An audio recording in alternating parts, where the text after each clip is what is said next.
Hello, and welcome to Climate Fix Podcast. Here we dive into evidence-based solutions to climate change and various other pressing environmental issues. This podcast is created by Americans for Nuclear Energy, a pro-nuclear environmental organization. We take no money from industry or special interest groups.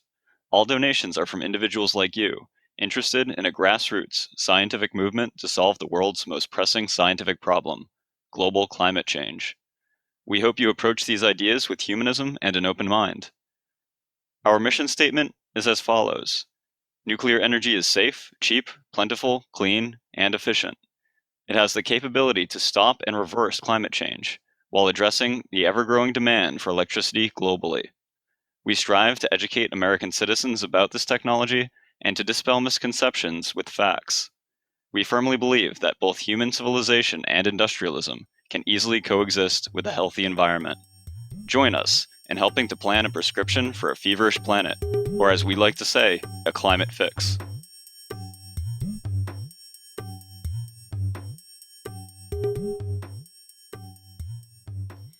This is your host, Phil Ord. And this is your co-host, Colby Kirk. The name of this podcast is called Fresh Air in the Halls of Power. We're going to speak to Brett Rampal, Nuclear Team Manager at Clean Air Task Force, a research and public advocacy organization that aims to limit the effects of climate change from air pollution. Clean Air Task Force does a bunch of work in Washington and Capitol Hill as well as state governments, advising our representatives and testifying in congressional committees on effective mitigation policy. Brett talks about what he does for his organization and his focus on nuclear energy as a strategy, among many, in our climate tool belt. For the wonks out there, we will also dive into a bit of policy. Here's some info about Brett. He was born and raised in South Florida and attended University of Florida, where he received his bachelor's and master's in nuclear engineering in 2007 and 2009 respectively. While pursuing his master's degree, Brett worked for General Electric, Hitachi, on the Economic Simplified Boiling Water Reactor, ESBWR, and improved predictive methods for operating the boiling water reactor fleet. Upon graduating, he then spent 5 years working for Westinghouse Electric Company as an engineering project manager and lead core designer for the Millstone 3, North Anna, and Surrey nuclear power plants. In 2013, Brett left Westinghouse and joined NuScale Power LLC, a small modular reactor startup, as a nuclear fuel engineer.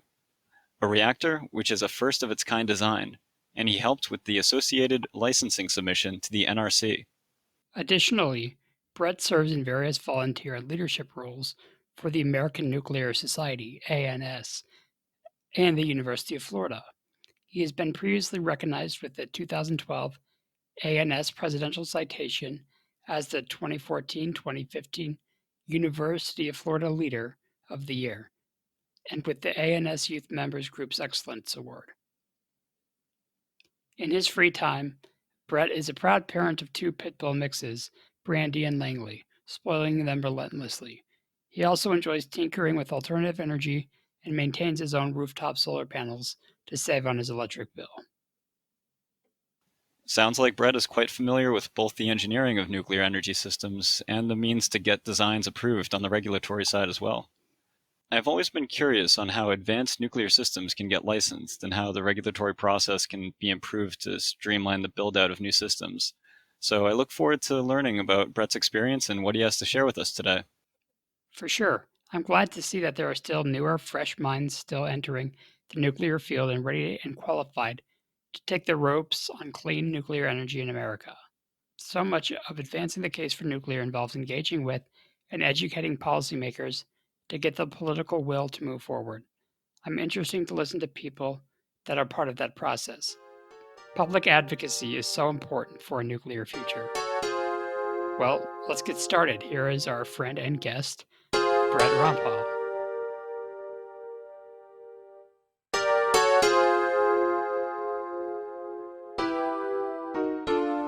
Well, Brett, thanks for joining us.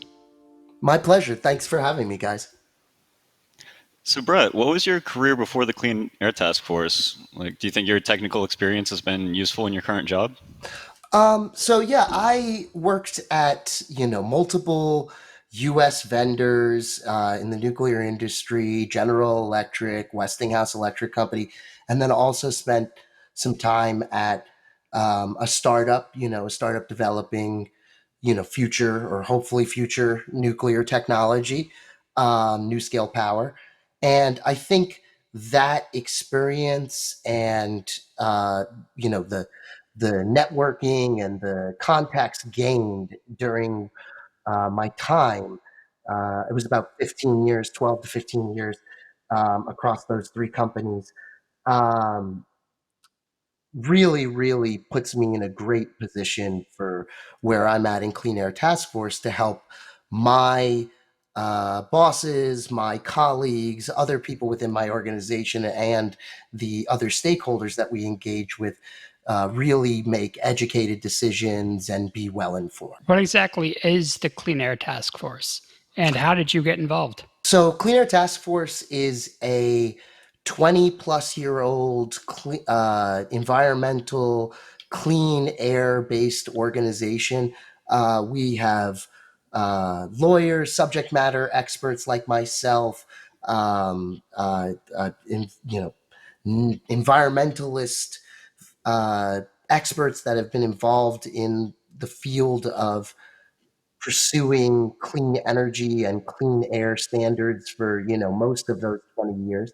And the Clean Air Task Force is focused on, like I said, mostly on energy, but on seeing the U.S., humanity, international community reach those deep decarbonization goals that we're seeing be made and set right now.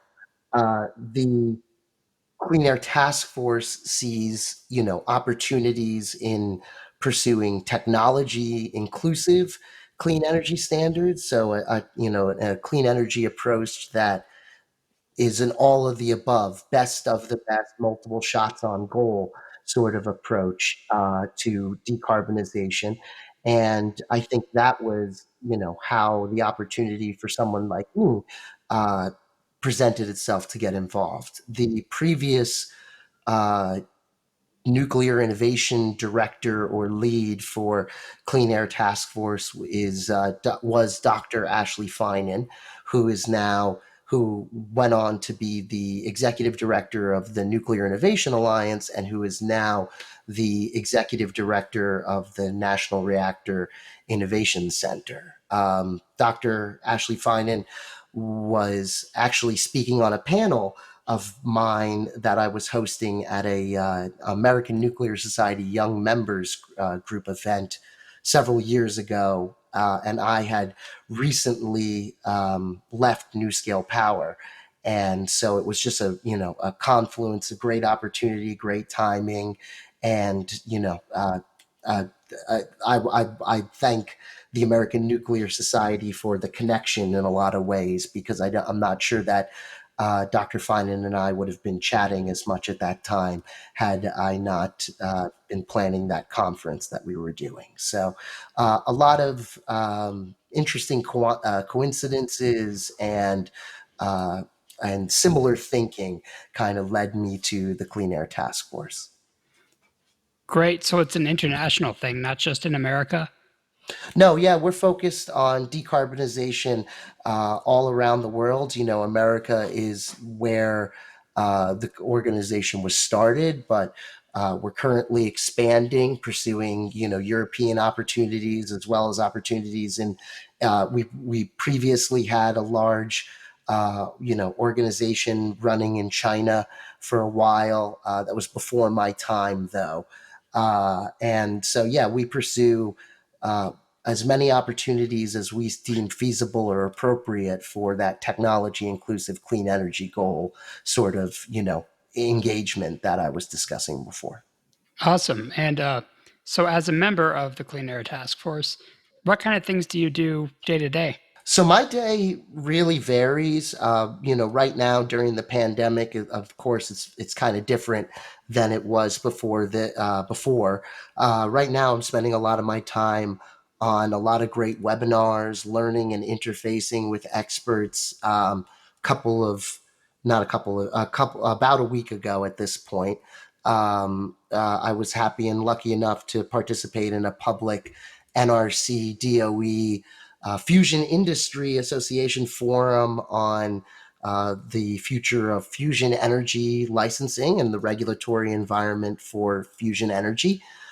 So we pursue continual engagement and education in lots of different fields, from reviewing draft policy and offering potential uh, comments or edits, as well as my boss, Armin Cohen, who's the executive director and one of the founders of Clean Air Task Force, testified twice this year so far on nuclear-related legislation, and so those are rigorous and fun weeks where we're prepping for his testimony and preparing a bunch of testimony to be providing thoughtful information and engagement to policymakers. So my day covers the gamut. I could spend it all day reading, trying to educate myself on a topic that we are interested in. We could have, a donor who we're trying to, engage with on a topic of interest to them. And so I'll spend a lot of time engaging with them, as well as, participating in, opportunities to engage in the legislative or, other sort of, governmental processes like that NRC forum that I was discussing. So it'd be fair to say that you guys do interact quite a bit with the political world to educate our policymakers and representatives, right? Well, quite a bit, would be subjective to Subjective. anybody, So, I mean, it's certainly something that falls into the purview of our organization.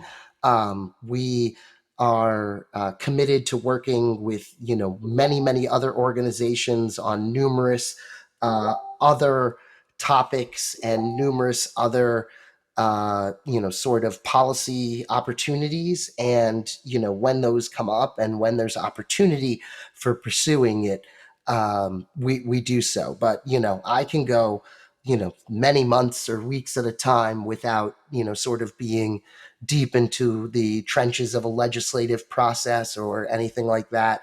But like I said, my boss did testify twice before Congress on, nuclear sort of related legislation this year. One of my other colleagues just recently testified on maritime the opportunities for decarbonization in the maritime sector, which has a little bit of overlap in the Venn diagrams with the nuclear energy at times. So there's lots of opportunities for us to engage, but I wouldn't say, like I said, it's very subjective to say that's a lot of your time, or that's what we spend a lot of our time on, because we spend our time on a lot of different things. Gotcha. Okay, so what is the Clean Air Task Force's philosophy surrounding nuclear energy? So, like I alluded to before, we see a technology inclusive clean energy approach as the most pragmatic and economical way to achieve the clean energy future and economy that and society that a lot of folks are advocating for, and that myself and I'd like to believe that you guys and many other Americans are very interested in seeing the United States and the world achieve. And so when you approach it from a technology inclusive clean energy sort of philosophy, there's quite a large role for nuclear energy to potentially play. Now, I heavy emphasis on the potentially, because that's more so a question of products and availability at this point for the larger world than it is for what the science says, or what the opportunities might be. So we look at nuclear energy as playing a role in sort of that. I'm a little older, so I remember the food pyramid, and we always like to talk about the food pyramid of kind of, looking at your energy structure, that you want, a little of well, you want everything in the right supply, but it's a Right. large, different, and spread out sort of paradigm. So nuclear energy certainly plays a role in a technology inclusive clean energy future. In our opinion, and in our modeling and in the modeling of our expert allies and colleagues in other organizations, it seems pretty clear, or in a lot of cases in a lot of regions of the United States, where a lot of our modeling has been done, that achieving high levels of renewables penetrations, your 50s or 60% penetrations, may one day be, an economically and feasible approach for where we're at with everything. And that's where we're moving into. And that, the rest of that area leaves some room for the, at least in the United States, the existing U.S. nuclear fleet to, continue to be operated, thoughts of potential expansion, and the, need to replace that fleet as it retires. And that's, of course, only talking about electricity. So we Right. see, the role of nuclear as being, multifaceted.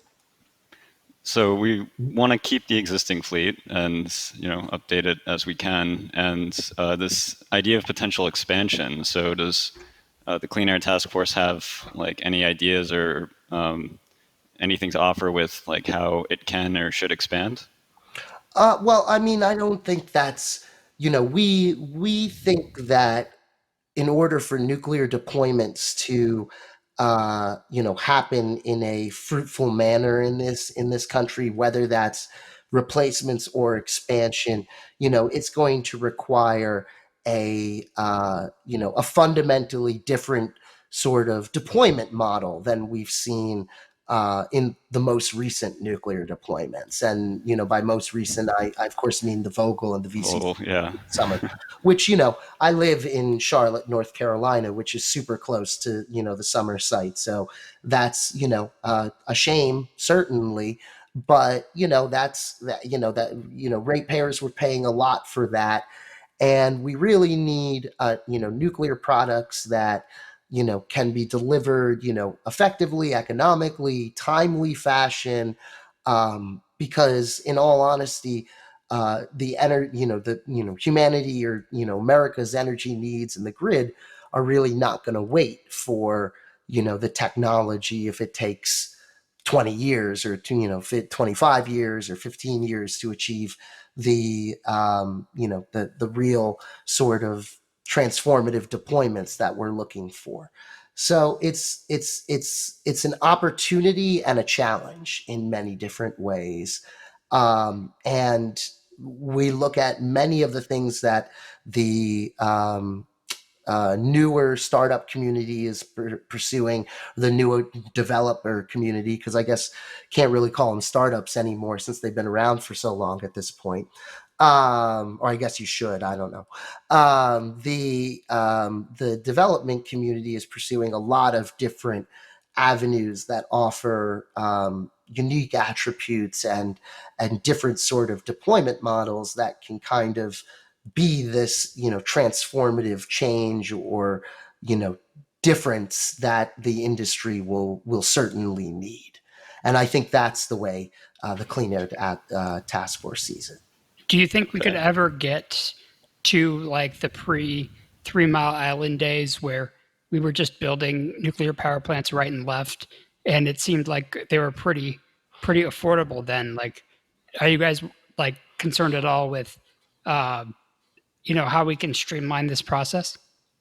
Well, yeah, I mean, we have been long time engaged with the NRC and policymakers. The one of the risk informed performance based standards and um, changes and rulemaking that the NRC is pursuing right now as a part of, as a part of requirements issued in NEMA, the Nuclear Energy Innovation and Modernization Act, which Clean Air Task Force, participated in, supporting and was active in, in pursuing the passage of that as law. That has been a great opportunity, we think, for the developers to engage with the NRC and kind of have this important dialogue to express the differences in their technology. And additionally, for the NRC, both in those venues and internally, to educate themselves to be prepared for reviewing advanced reactor, non-light water reactor licenses, and issue licenses in a timely and appropriate and safe, predominantly, of course, safe fashion.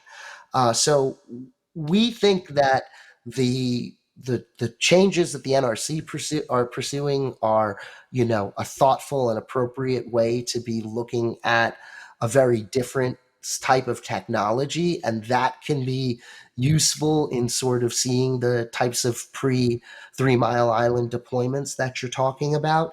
And it's going to be fundamental just in general in seeing, any sort of deployments, in our opinion.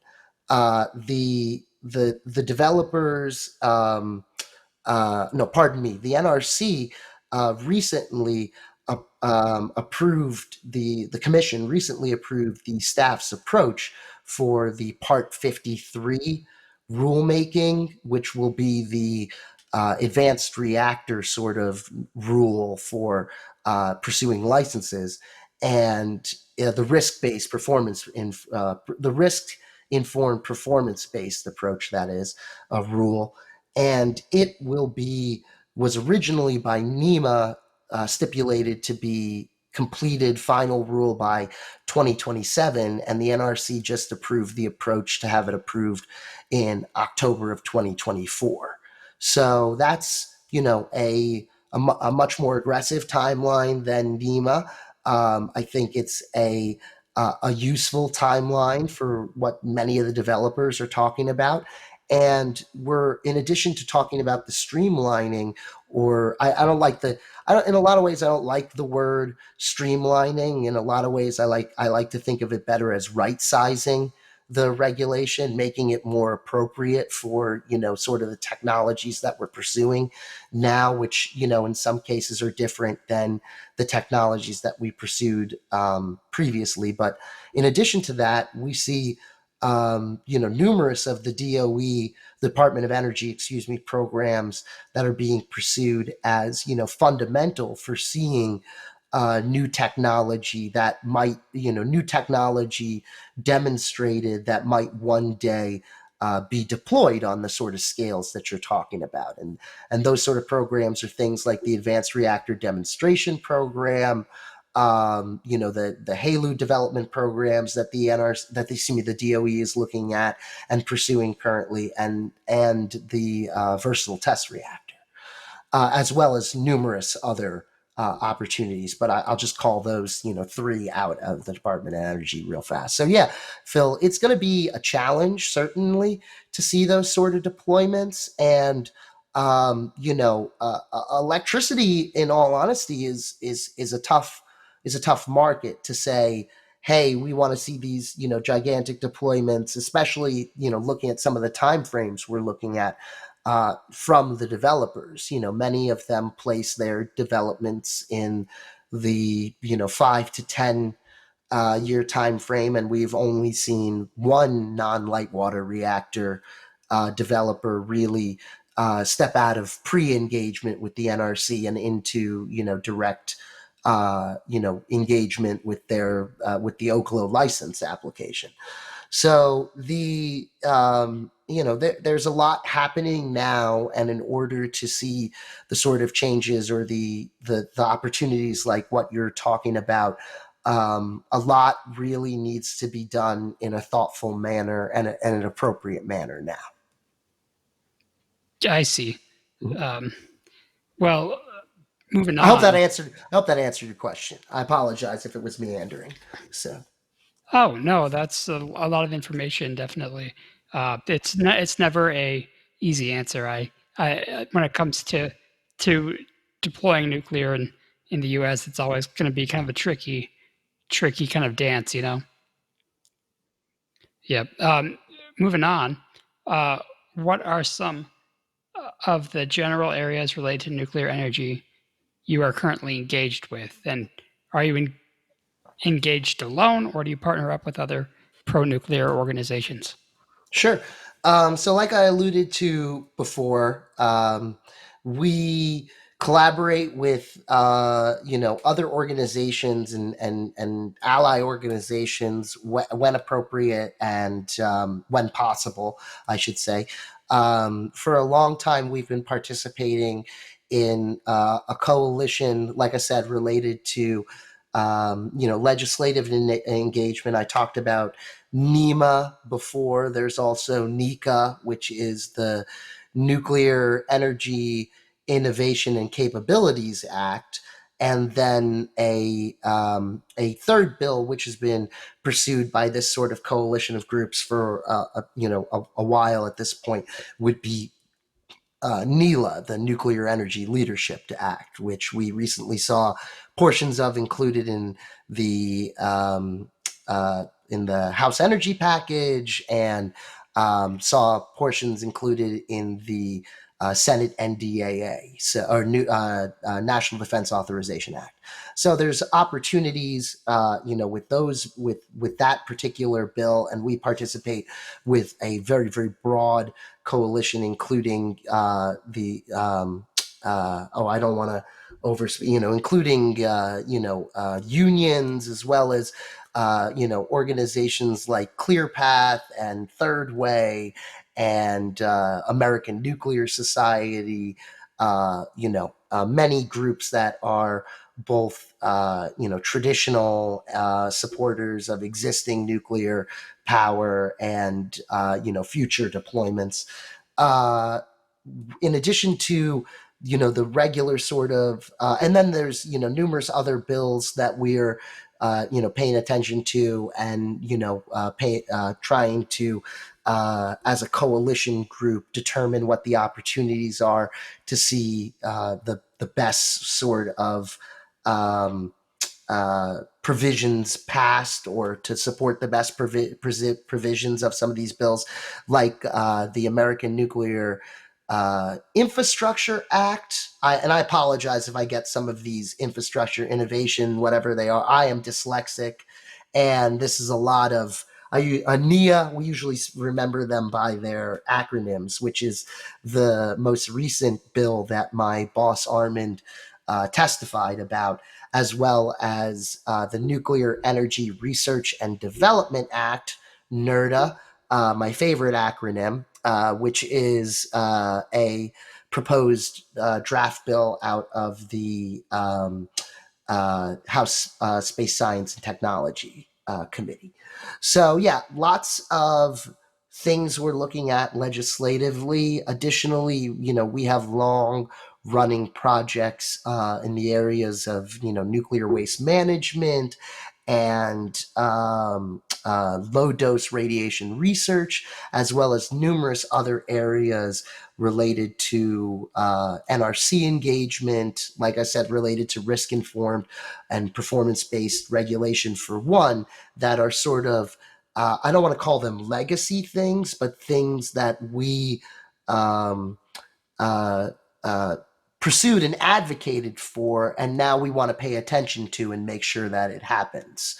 So, yeah, I think that's kind of a few areas that we're pursuing right now. And there's, like I said, there's numerous other groups that we work with. And if we can find, people with similar thinking to ours, technology inclusive, clean energy, sort of, technology advocacy, then usually that as a good starting point is a great place for, building relationships and sort of groups and coalitions and whatever you might need to pursue some of these sort of policy and research areas that we think are important. Okay, so like for example, in your opinion, what would you say would be the main barriers to seeing the new increase in the deployment of nuclear energy technologies? Well, number one, I would say the largest barrier right now is an affordable, licensed product in the United States. In my opinion, the AP 1000 is. I'm a former Westinghouse employee. The AP 1000 is a great piece of technology, and I have no no doubt that if there had been more orders, or if more products were pursued to completion, we would see those costs come down. But unfortunately, the way the U.S. Energy paradigm seems to be going right now, at least in the near term, in the near term and in the longer term, as we wait for some of these nuclear products to pursue their regulatory pathways, the U.S. Electricity and energy demand tends to be relatively flat right now. So the only opportunities we're really seeing are replacements of retiring fossil assets, or unfortunately, replacement of retiring nuclear assets. And the existing retiring nuclear assets should operate for a longer time than they're currently retiring for. If you were, looking at it from just a clean energy perspective, of course, there's economic factors that have driven the closures of these plants, but economic factors are also going to drive those replacements and the replacements of fossil plants. So it's great that Westinghouse and GE have the AP 1000 and the ESPWR licensed as a product in the United States. But no one's banging down the doors to buy them, unfortunately. And what it looks like we're going to need is perhaps the more scalable, smaller sort of, plants that can be situated as a replacement to existing fossil sites, or nearby, or closer to usage locations in hard to decarbonize sectors, like the remote areas, like mining operations, or remote communities and islands, or in the north, or in Alaska. So really and honestly, and I'm biased, and disclaimer, I went to college with the founder of Oklo, Jake DeWitt, but they have a quote or a slogan in their office, or maybe it was the previous office. I don't know. I can't keep track of some of these fast movers sometimes, but it said, "Build reactors people want to buy." Right. And I think that's an interesting, and just thing to think about, because we really need products that people are going to want, and what they usually want are affordable things. And what it looks like they're going to want is affordable things on a smaller scale than AP 1000 and ESPWR, that can be deployed a little bit more quickly. Yeah, So, you yeah, good. just see these just incredible cost overruns, and it's like, come on, it's got to be easier than this, but just maybe it's not. Well, Well, the economics too. I tend to call that problem the first of a kind versus Yeah. nth of a kind, where if there was a market where somebody bought 10 of them, by the time the 10th one is built, there's so much learning and so much scalability and so much standardization that and experience that the costs do come down to some degree. yeah, and the first of the kind versus nth of a kind um, dilemma and obstacle is, going to be there for, you know, any sort of new technology, or, new-ish technology, because I guess this isn't really new technology if you really wanted to boil it down, but Right. boil. But the the problem here in a lot of cases with the Vogel and the Summer Project was just the level of risk that you're talking about for an nth of a kind versus first of a kind product. The for a large scale power plant reactor like the two units at Summer and the two units at Vogel, the cost overruns hurt a lot more. Unfortunately.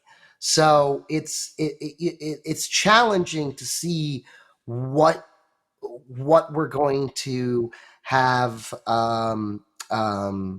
uh, you know licensed, or what is going to be pursued to final license, and what is going to be available for certification or purchase by some of these vendors, because the the the the need is different than what we currently have. And we just need something that's a little different, and it may not be affordable the first time, or as affordable at the first time. And like you said, it should get more and more affordable each time.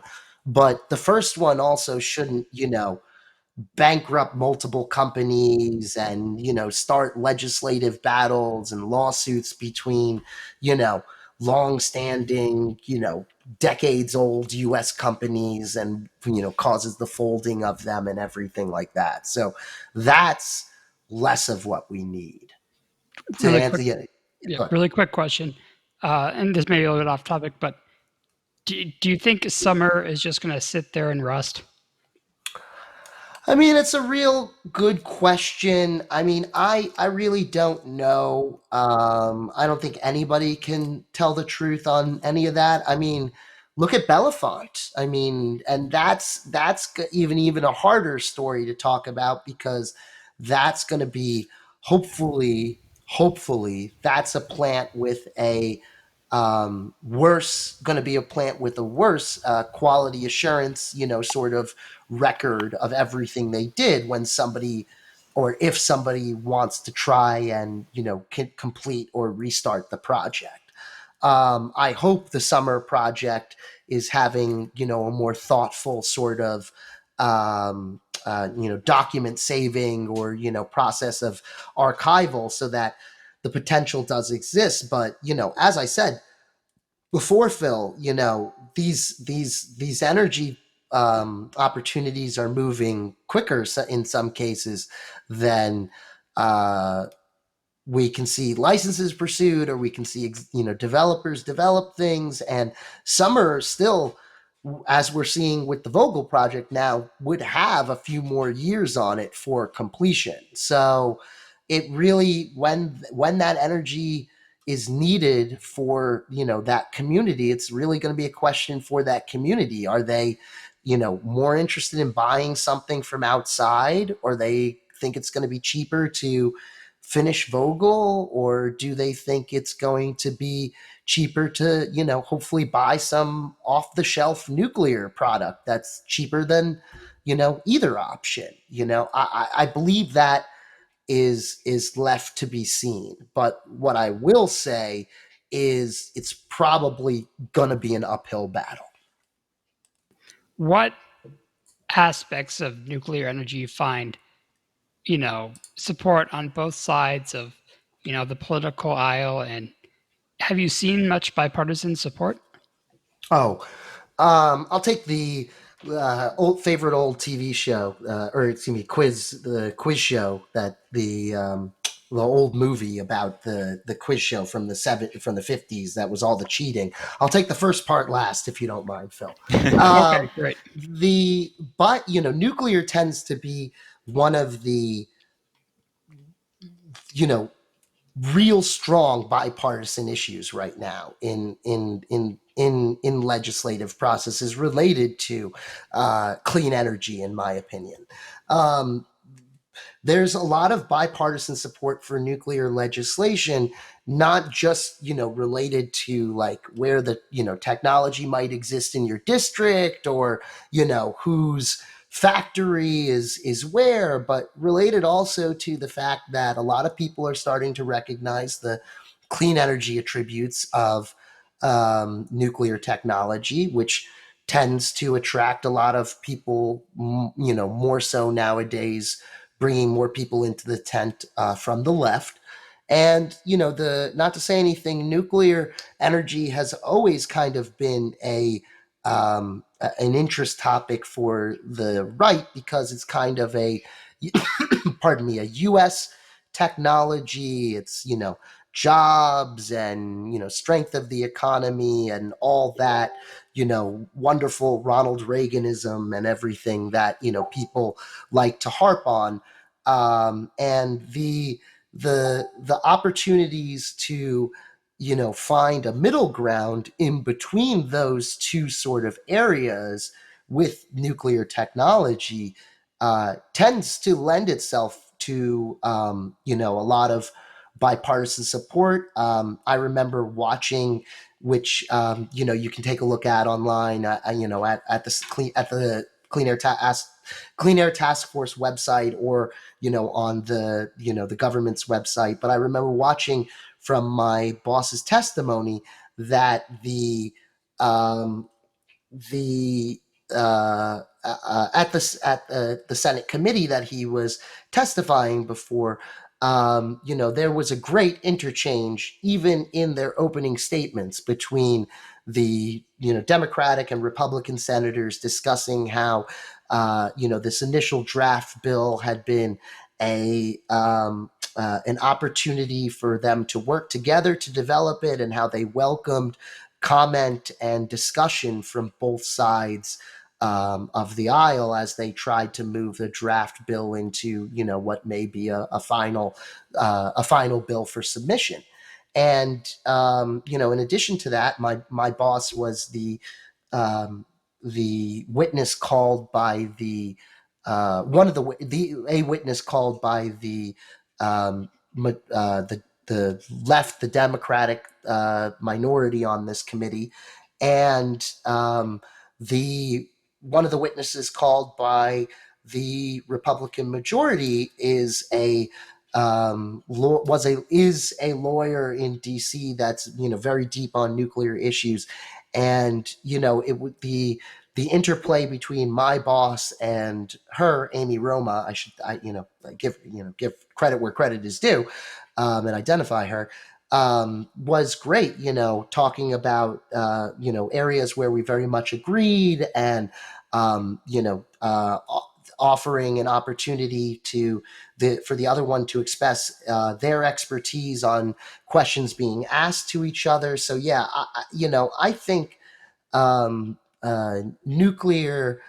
I actually had this conversation with some friends recently who were, getting upset by what you generally hear in the, news about the political process, which in a lot of cases is, you know, very accurate, and it's not untrue about the infighting and the challenges.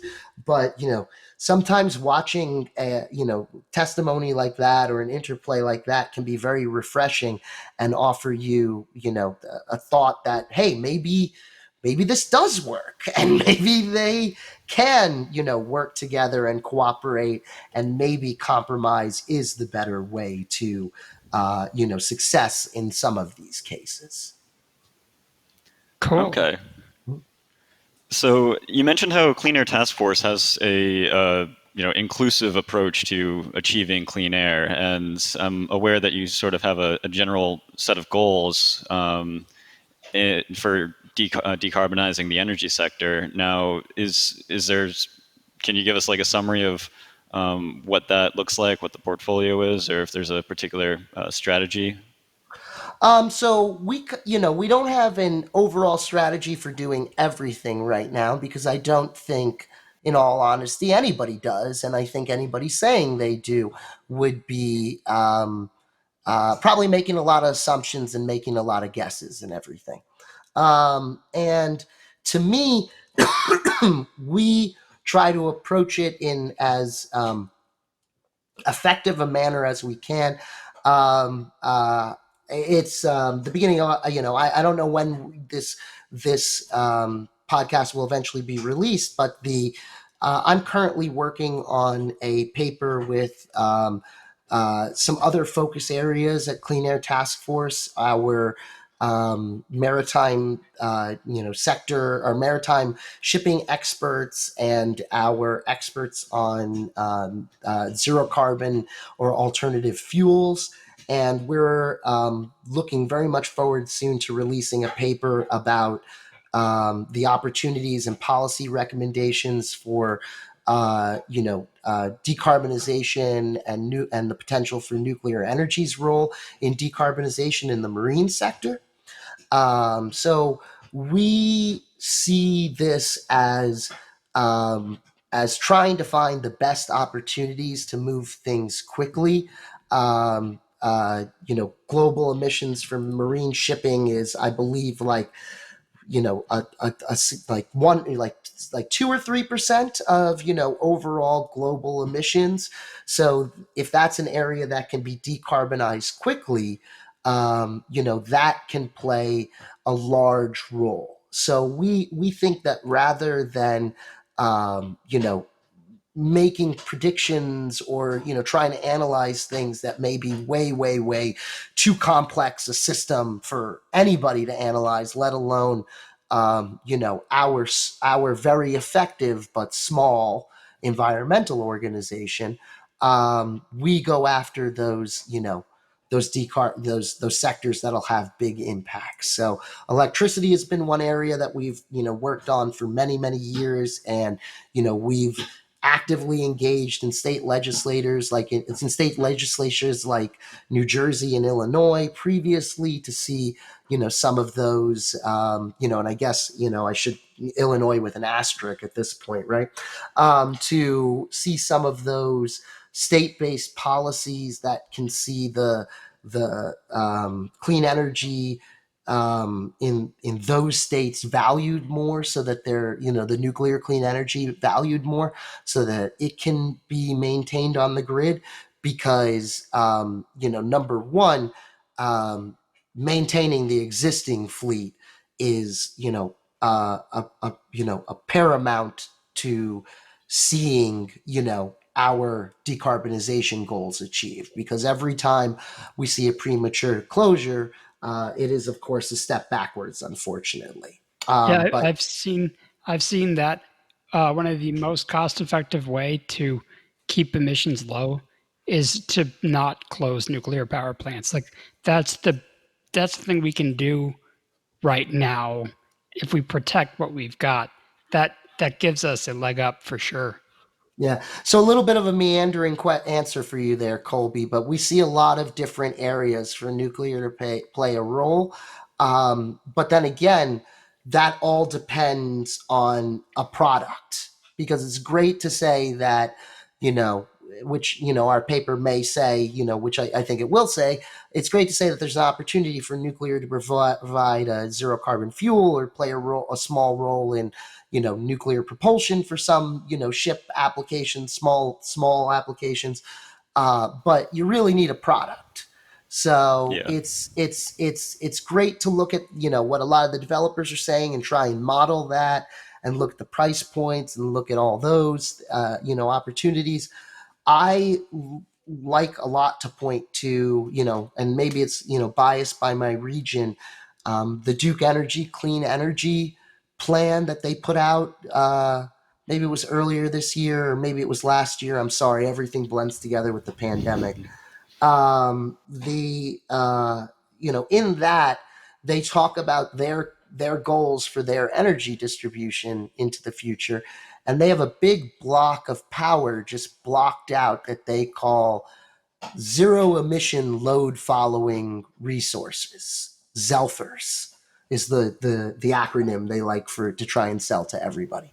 So Interesting. yeah, they're saying to everybody, essentially, this is what we know we need, and this is where we think our energy grid needs to go in order to achieve the decarbonization and the goals that we're all talking about. But we don't know what's going to fill this block right now. Okay, so how much weight would you say nuclear energy gets in your proposals? Are you compared talking? to other options. Oh, well, I mean, like I said, we, as a technology inclusive organization, to us, it's not about weighting different proposals for different technologies, and making sure that, this money goes there, or that money goes there, or that. It's about making recommendations or policy recommendations that um, uh, open the opportunities up to everyone. I see. So that the one of those areas that we are strong in our advocacy about, that is not certainly not directly a nuclear area and has a much larger umbrella, is our advocacy for the adoption of clean energy standards versus renewable standards around the country.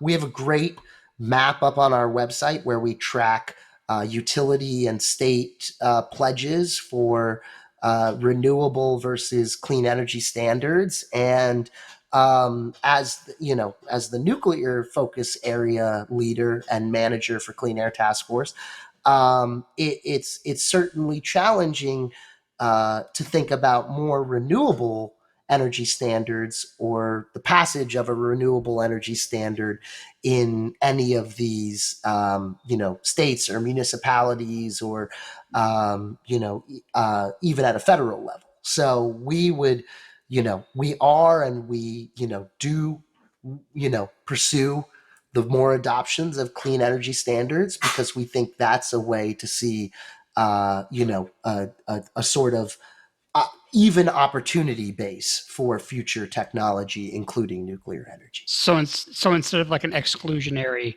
renewable energy only policy, it's just a clean energy portfolio for states and utilities, just to Exactly. get everything in there.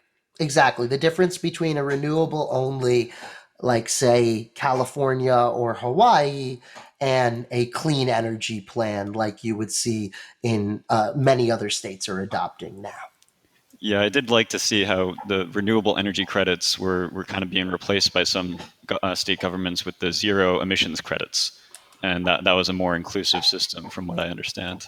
I think that was the third or fourth week I was at Clean Air Task Force, and I was lucky enough to get the opportunity to testify before the New Jersey State Legislature on their zero energy credit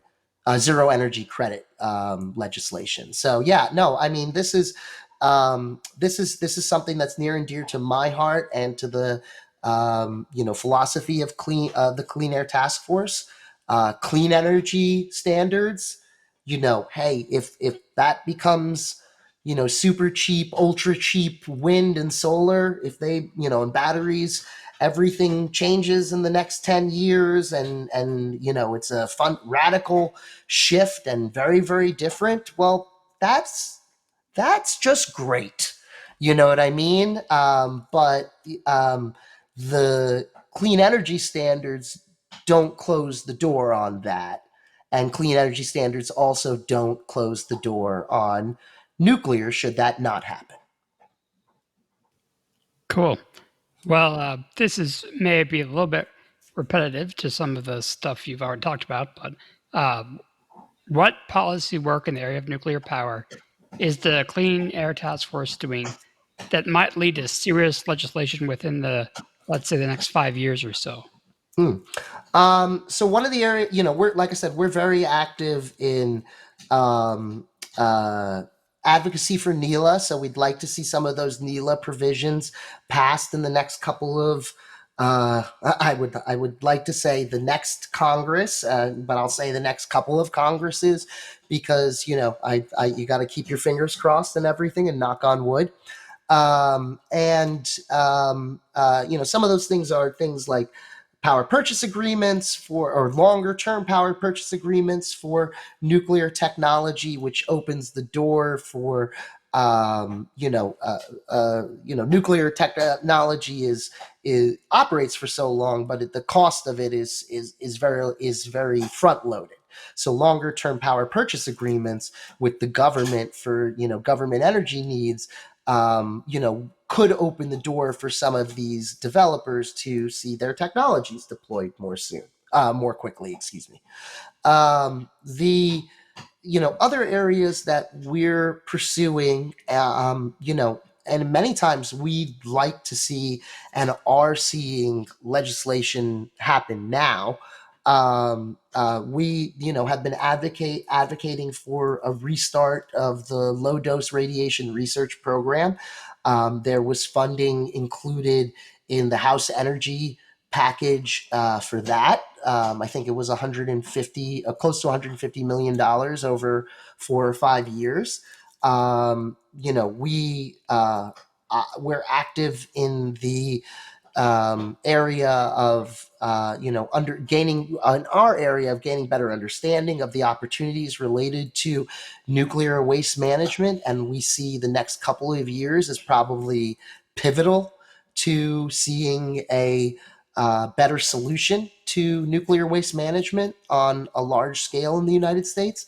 So yeah, I think there's lots of areas, in addition to the couple that I just kind of rattled off, where we will see the opportunity for legislative change. Some of these things, can be small or tend to be fall off the radar, or things that people might not see as being the big sort of showstoppers. But funding for a HALU transportation research program is certainly something that people need, just as developers need, just as much as some of these clean energy standards and other things that I was talking about previously.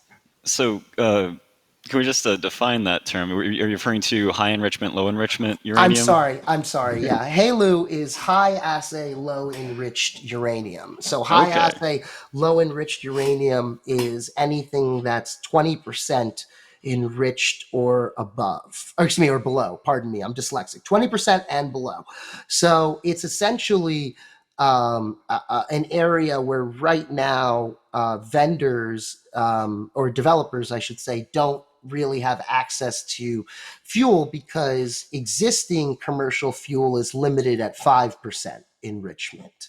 So that range from 5.01% or 0.0001% to 19.999999% is kind of what the HALU access and the research into transportation and all the other opportunities that you might see discussed on a DOE website, or on a developer webinar or something like that, because HALU offers new opportunities for designing different types of reactors, like fast reactors, which some people are hopeful can play a large role in reducing existing spent nuclear fuel stockpiles in the future.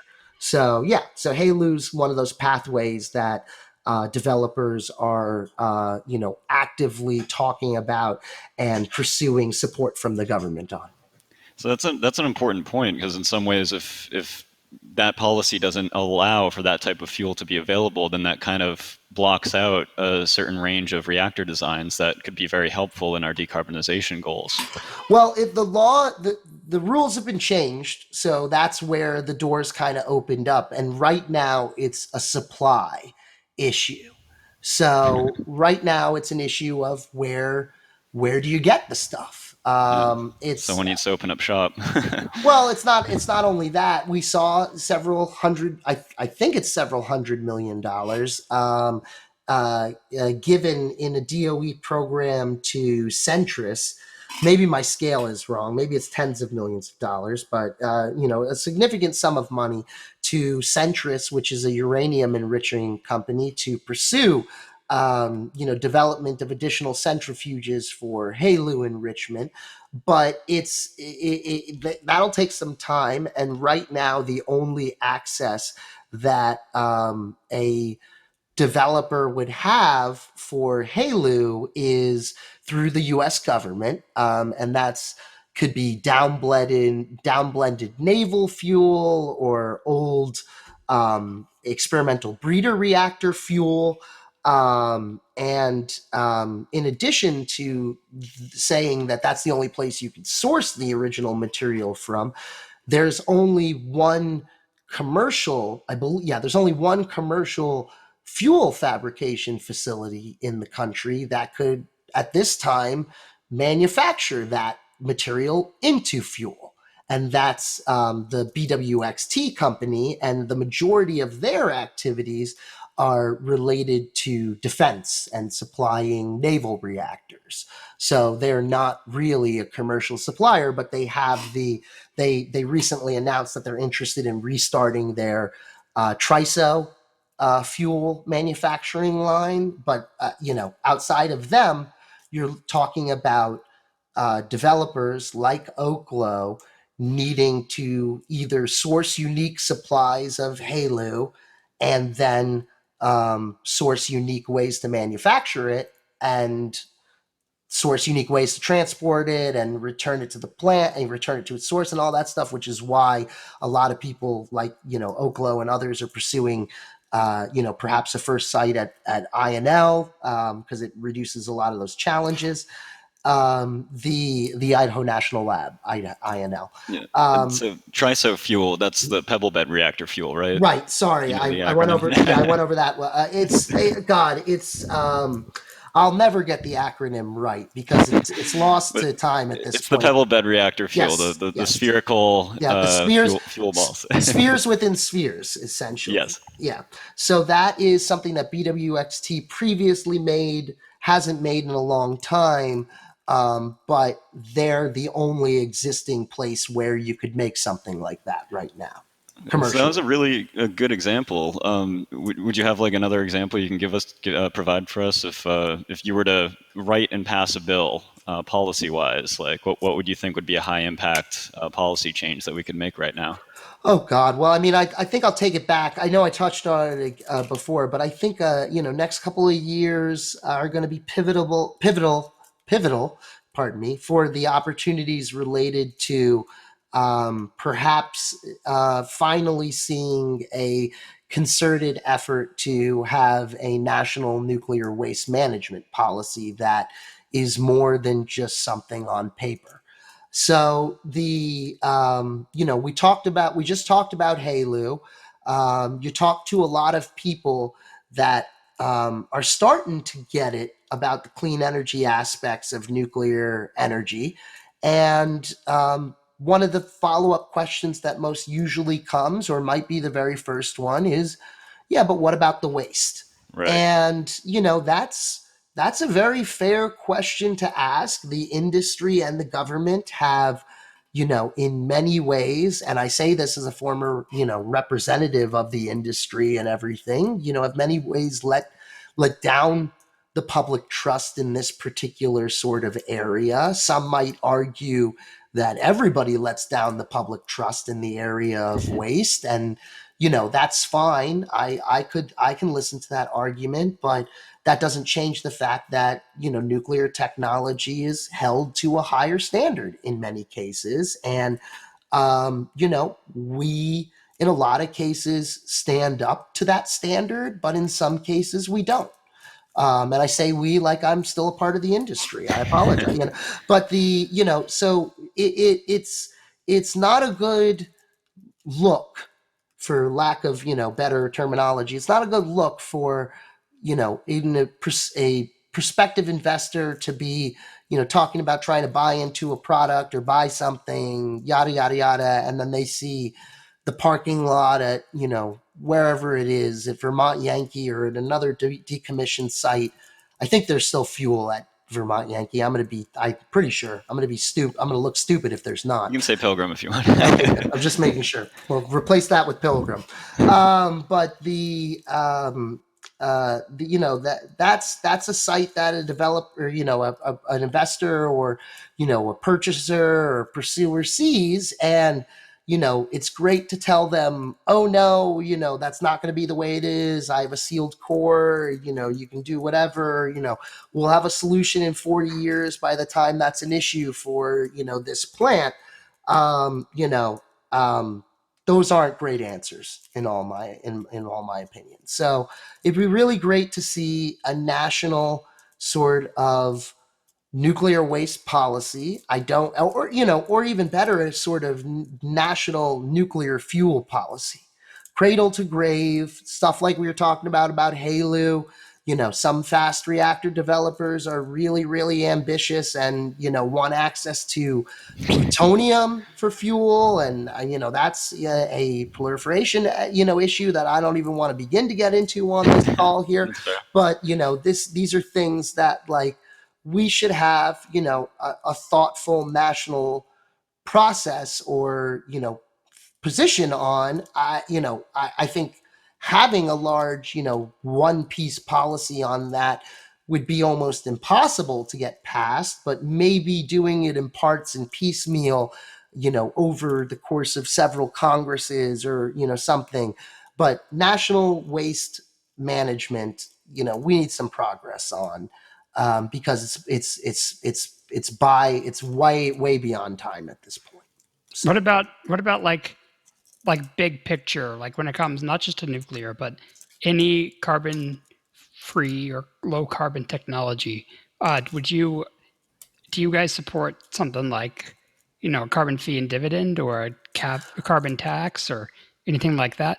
So in terms, support is a very, very dangerous word, Phil. Just so you know, I'm just being just putting it out there for you. For sure.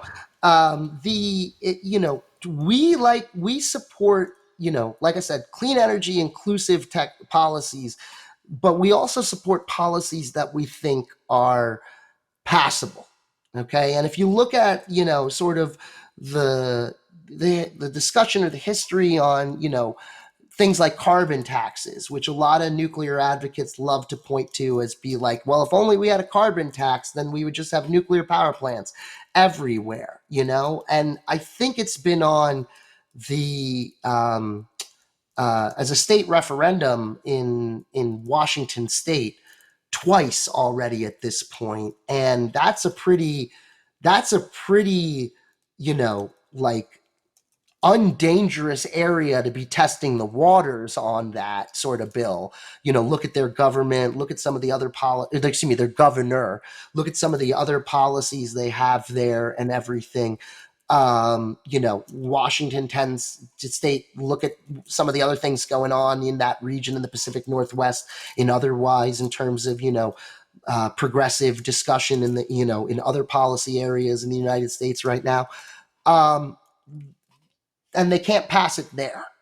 So, that those things are great, but it's great to talk about. But if you're not going to be able to pass it, or if there's not enough support, or you can't achieve, that compromise or that, bipartisan support, what's the point of just continuing to harp on it? That makes you sound like, a psycho, not to say anything. I'm not trying to, that makes, if you say the same thing over and over again, expecting change, that's the definition, right.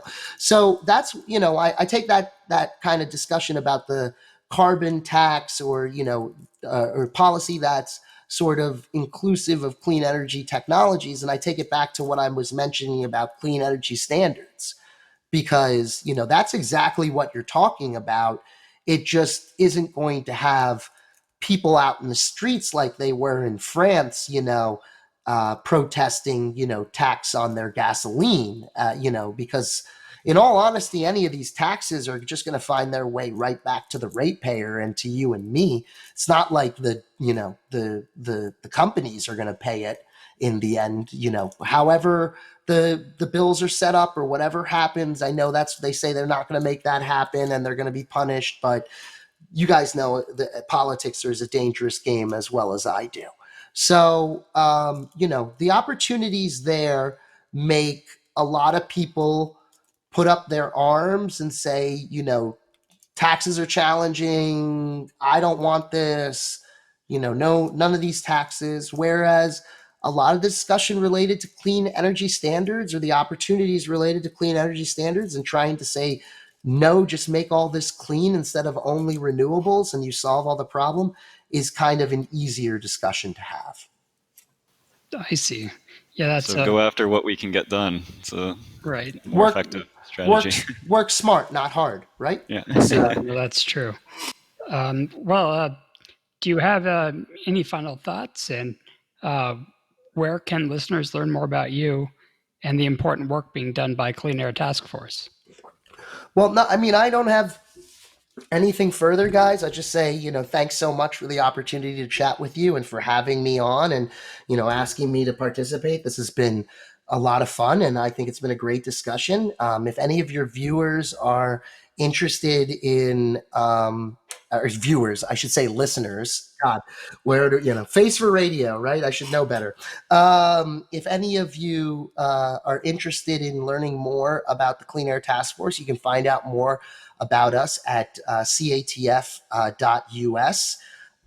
That's our website. Lots of interesting blog posts by yours truly on things from fusion energy commercialization to recently passed legislation to how that legislation impacts NRC changes. And as well, in the corner somewhere, you might see a little donate button. And if you like what you see, feel free to do so.